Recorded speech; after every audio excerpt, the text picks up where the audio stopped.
Two for me and three for the bucket. Elderberry has become a mainstream staple for cold and flu care. However, this humble little berry has so much more to offer. Today, we're going to get into all of the elderberry details from its herbal energetics to its role in helping to reduce oxidative stress and inflammation. Elderberry truly has so much more to offer than just cold and flu care. So let's start with the herbal energetics. In traditional herbalism, elderberries are considered to be cooling, drying, pungent, and slightly sweet. This means that they are especially useful when there is heat in the body. So think fever, inflamed tissues, or a hot, dry cough. I love using elderberry when there's a lingering infection or overworked immune system because it can support and soothe without being overly stimulating. Elderberries have also been shown to help calm the body's inflammatory response. This is part of why they're such a good go to for respiratory infections. Less inflammation means less swelling in the sinuses and lungs, and that helps everything function better and feel more comfortable. Elderberries are also rich in antioxidants, namely anthocyanins, the compound that give them that deep purple color. These antioxidants help the body manage oxidative stress, which is connected to all sorts of chronic illnesses.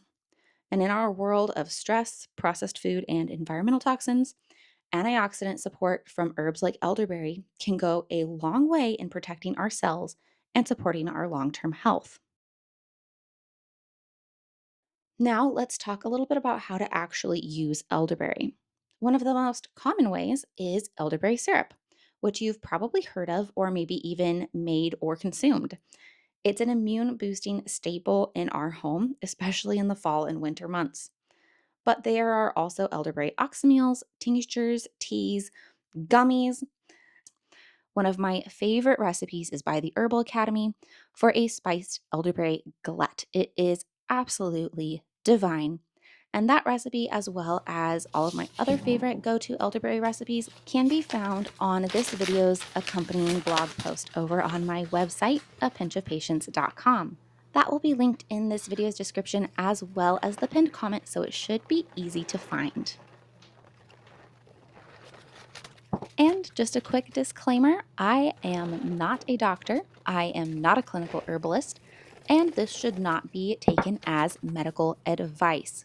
I am simply sharing my personal knowledge of an herb that I use and love, but proceed with your own due diligence and caution because I am just some random lady on the internet.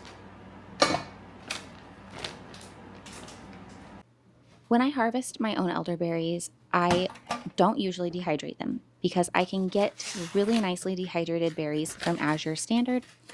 And trying to put all of these teeny tiny berries into my dehydrator tray is just kind of a pain in the tuchus. So if I am harvesting my own berries, my favorite way to get them put up quick for future use is to simply vacuum seal and freeze them. I do this in 2 cup portions, and then this is really convenient for either making syrup or a small batch of fresh jam, or even for making a delicious pie. If you enjoyed this video, be sure to give it a thumbs up and let me know what you think in the comments. Stay well, my friends. I look forward to seeing you in the next video.